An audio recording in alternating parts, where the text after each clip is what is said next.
Hi hello नमस्कार friends S के moms kitchen मराठीमधून मी माधुरी आपल्या सर्व खवय्यांचे खूप खूप मनापासून स्वागत करते. आज आपल्या किचनमध्ये अतिशय मस्त असे गव्हाच्या पिठापासून अगदी छान पौष्टिक असे मोदक करत आहोत. अगदी गणपती बाप्पांचे आगमन काही दिवसावरती येऊन ठेपले आहे आणि त्यांच्या स्वागतासाठी आज आपण अगदी मस्त छान चविष्ट असे गव्हाच्या पिठापासून मोदक करत आहोत. तर रेसिपी अगदी साधी सोपी होणार आहे. लाईक, शेअर आणि सबस्क्राईब करायलाही विसरू नका. चला तर रेसिपी सुरू करूया. तर रेसिपीसाठी लागणारं साहित्य बघूया. 1 वाटी आपण इथं गव्हाचं पीठ घेतलं आहे आणि हे चपातीसाठी जे वापरतो तेच गव्हाचं पीठ इथं आपण वापरत आहोत. तर आपण इथे एका कपाच्या साहाय्याने सर्व मेजरमेंट केलेलं आहे. तर इथे तुम्हाला मी तो कप देखील दाखवते. तर तुम्ही हवं तर घरातील कुठलाही कप किंवा वाटीने हे सर्व साहित्य मोजून घेऊ शकता. तर आता याच कपाने अर्धा कप आपण इथं गूळ चिरून घेतला आहे. गूळ हा सेंद्रिय आहे आणि अगदी मस्त बारीक चिरून घ्यायचं आहे. तर बघू शकता अर्धी वाटी आपण इथं गूळ घेतला आहे आणि हे तूप आपण इथं अर्धा कप घेतलं आहे. मी हे घरीच बनवलेलं तूप आहे त्यामुळे थोडंसं पांढरा कलर आहे. आणि त्याचबरोबर इथं मी अर्धा वाटी खोबरं छान मिक्सरला बारीक फिरवून घेतलं आहे. तर अगदी मस्त आपण इथं खोबरं छान बारीक करून घेतलं आहे. त्याचबरोबर 2 ते 3 चमचे आपण इथं पांढरे तीळ घेतले आहे आणि इथे बदामाचे आपण 2 ते 3 चमचे काप करून घेतले. त्याचबरोबर काजूचे देखील आपण 2 ते 3 चमचे काप करून घेतले आहे. एक आपण जायफळ घेतलं आहे. आवश्यकतेनुसार यात घालूया आणि हिरवे वेलची देखील घेतली आहे. तर हे सर्व साहित्य आपण ह्या कपानेच मेजरमेंट करून घेतलेलं आहे. तुम्ही हवं तर कुठलीही वाटी घेऊ शकता. चला तर आता आपण गॅसकडे वळूया. तर गॅसवर आपण पॅन गरम करायला ठेवत आहोत.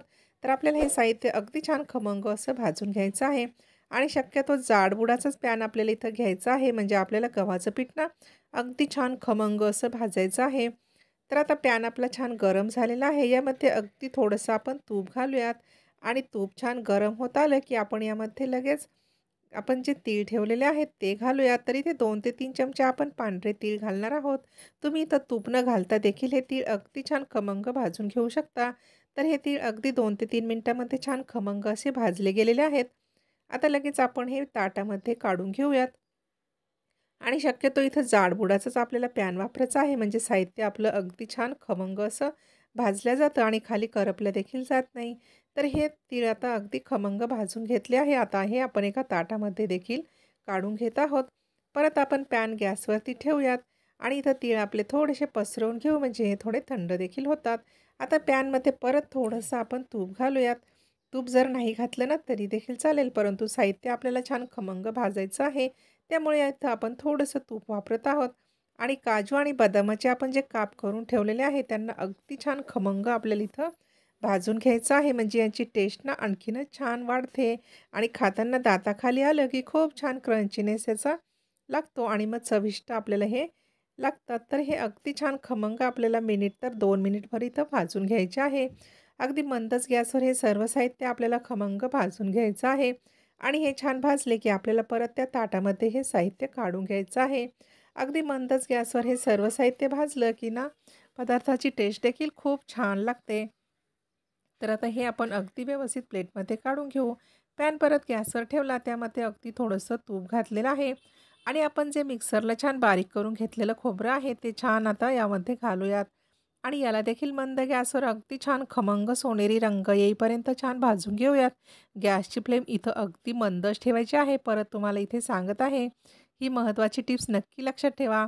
तर अगदी 2 ते 3 मिनिटामध्येच आपलं खोबरं अगदी मस्त बदामी रंगावरती झालेलं आहे आणि आपल्याला असंच हवं आहे म्हणजे याची टेस्ट खूप छान लागते. आता हे देखील आपण प्लेटमध्ये काढून घेऊया. यापेक्षा फार जास्त देखील भाजू नका, नाहीतर खोबऱ्याला थोडासा कडवटपणा देखील येऊ शकतो. आता हे सर्व खोबरं प्लेटमध्ये काढलं की आपण परत पॅन ना गॅसवरती ठेवूयात. तर अगदी व्यवस्थित सर्व साहित्य भाजायचं आहे म्हणजे चविष्ट असा पदार्थ देखील तयार होतो.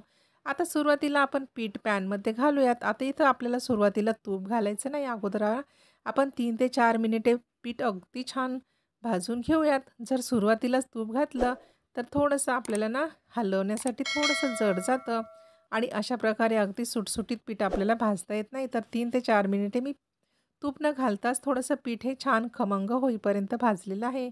तर अगदी आता 4 मिनिटे होत आलेली आहे आणि यामध्ये आपण 2 चमचे आता तूप घालत आहोत आणि हे तूप अगदी छान सर्व पिठामध्ये अगदी व्यवस्थित आपल्याला मिक्स करून घ्यायचं आहे. तर बघू शकता तूप घातलं की थोडेसे पिठाचे ना अशा प्रकारे गोळे गोळे तयार होतात.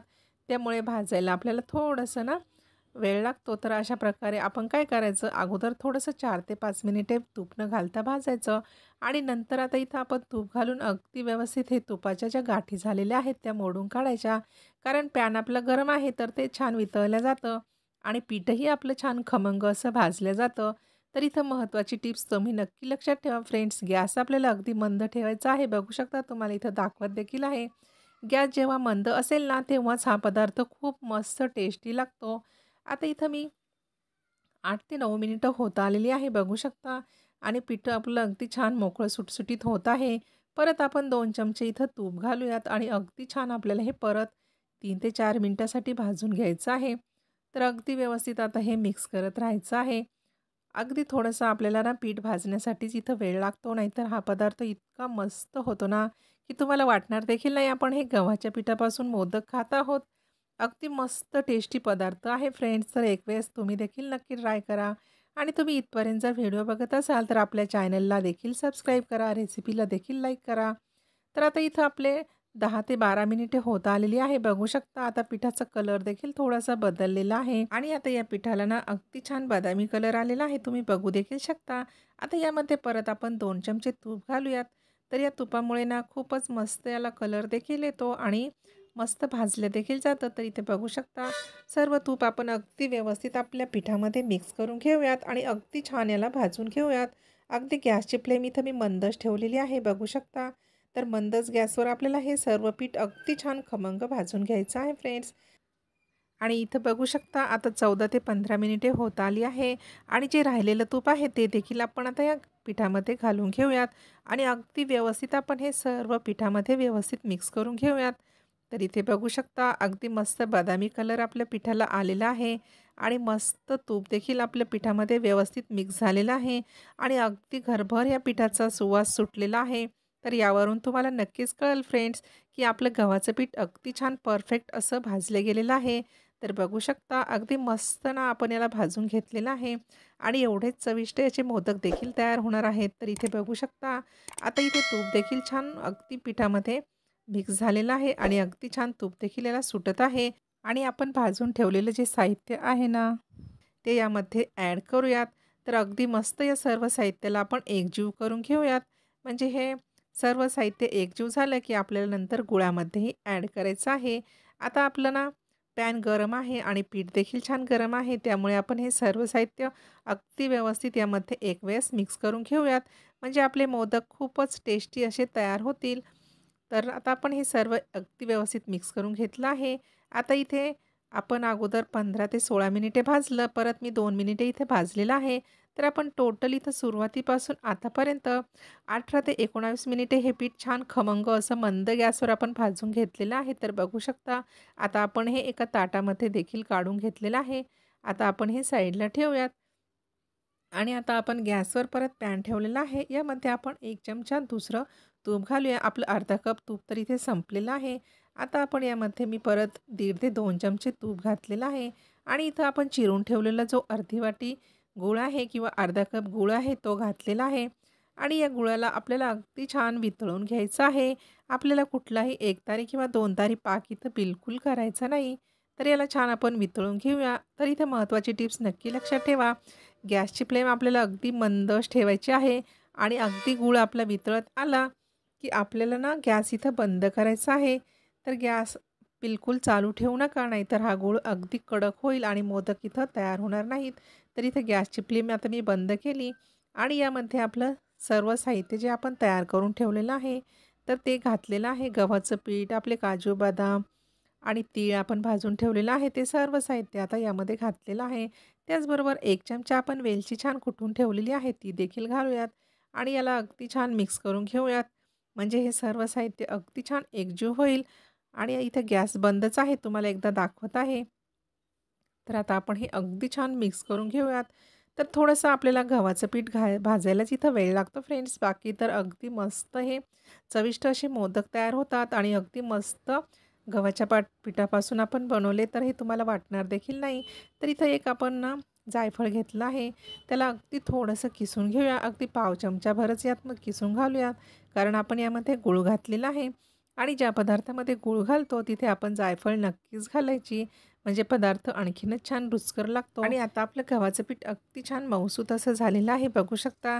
अगोदरच मी इथे गॅस बंद केलेला आहे आणि तुम्हाला दाखवलेले देखील आहे फ्रेंड्स. तर लगेच आता हे सर्व सारण आपण एका ताटामध्ये काढून घेऊयात. तर इथं महत्त्वाची टिप्स तुम्हाला सांगायची आहे फ्रेंड्स. तुम्हाला जर वाटलंच की आपलं पीठ खूपच जास्त सुटसुटीत झालं आहे, खूपच मोकळं झालेलं आहे, तर यात तुम्ही 3 ते 4 चमचे ना पाणी देखील घालू शकता. आणि पाणी घालून अगदी मिनिट 2 मिनिटं परत हे परतून घेऊ शकता. म्हणजे आपल्या पिठाला ना छान बाइंडिंग येईल आणि मोदक देखील अगदी सहजरित्या तुम्ही इथं तयार करून घेऊ शकता. तर आता हे सारण अगदी हाताला भाजणार नाही इथपर्यंत आपण थंड करून घेतलं आहे. साच्याला देखील आपण तूप लावून घेतलेलं आहे. आता लगेच साच्यामध्ये आपण सारण अगदी छान घट्ट दाबून भरूयात. म्हणजे अगदी साच्याचा जसा आकार आहे ना तसेच आपले मोदक देखील इथं तयार होतील. तर अगदी मस्त दाबून आपल्याला हे सारण भरायचं आहे. अगदी मस्त साधी सोपी रेसिपी आहे फ्रेंड्स. तुम्ही अगदी झटपट हे करून घेऊ शकता. तर अगदी छान घट्ट सारण भरलं की अशा प्रकारे ना साचा उघडायचा. तर बघू शकता किती अप्रतिम प्रकारचे मोदक इथं तयार झालेलं आहे, बघू शकता फ्रेंड्स. आणि यात आपण तीळ घातलेले आहेत ना, तर बघू शकता किती छान दिसत आहेत. आणि खाताना देखील ते दाताखाली आले ना तर इतके छान लागतात. खूपच मस्त असा मोदक हा लागतो. तर इथे आपण मोठ्या साच्याने काही केले आहेत. आणि इथं पट्टी साचा माझ्याकडे आहे, तो थोडासा छोट्या साईजचा आहे. तर याला देखील मी थोडंसं आतून तूप लावून घेतलेलं आहे. आणि यामध्ये देखील आपण अगदी छान घट्ट असं सारण भरून घेऊयात. म्हणजे याचे देखील तुम्ही अगदी छान छोटे-छोटे मोदक तयार करून घेऊ शकता. तर तुमच्याकडे जो कुठला साचा असेल त्याने तुम्ही अगदी छान पटपट असे मोदक इथं तयार करून घेऊ शकता. तर गणपतीच्या वेळेस अगदी घाई-गडबडीमध्ये तुम्ही अशा प्रकारचे पटपट होणारे मोदक नक्कीच करून घेऊ शकता फ्रेंड्स. तर इथं बघू शकता किती सुंदर, किती सुबक असे मोदक आपण इथं तयार केलेले आहेत. तर अगदी चवीला देखील वाटणार देखील नाही. आपण हे गव्हाच्या पिठापासून केलेले आहेत. इतके मस्त हे मोदक लागतात आणि चवीलाही खूप छान आहेत आणि दिसायला तर अगदीच मस्त दिसत आहेत. तर आता आपण हे प्लेटमध्ये देखील काढून घेऊयात. इतकी साधी सोपी रेसिपी आहे फ्रेंड्स. फक्त आपल्याला इथे गहू भाजायला गव्हाचं पीठ जे भाजतो ना त्यालाच थोडासा वेळ द्यायचा आहे. तर अगदी परफेक्ट आपण इथं मोदक करून घेतले आहे आणि शेवटचा मोदक देखील बघू शकता. अगदी मस्त तयार झालेलं आहे. फक्त तुम्ही इथे एक महत्त्वाची टिप्स लक्षात ठेवा. पीठ जर तुम्हाला हे सारण अगदी सुटसुटीत वाटत असेल, तर यात 3 ते 4 चमचे पाणी घालून अगदी मिनिटभर परतवून घ्या. म्हणजे हे सारणाचे अगदी मस्त असे मोदक तयार होतील. तर अगदी छान साधी सोपी रेसिपी तुमच्यासोबत शेअर केली आहे फ्रेंड्स. आवडली असेल तर नक्की लाईक, शेअर आणि आपल्या चॅनलला ना सबस्क्राईब करायलाही विसरू नका. अगदी मस्त साध्या सोप्या रेसिपी आपल्या चॅनलवरती मी घेऊन येत असते. तर रेसिपी आवडली असेल तर लाईक करा, आपल्या मित्रमैत्रिणीमध्ये देखील शेअर करा आणि चॅनलला सबस्क्राईब करायचं विसरू नका फ्रेंड्स. चला भेटूया नवीन येणाऱ्या मस्त आणि जबरदस्त रेसिपीमध्ये.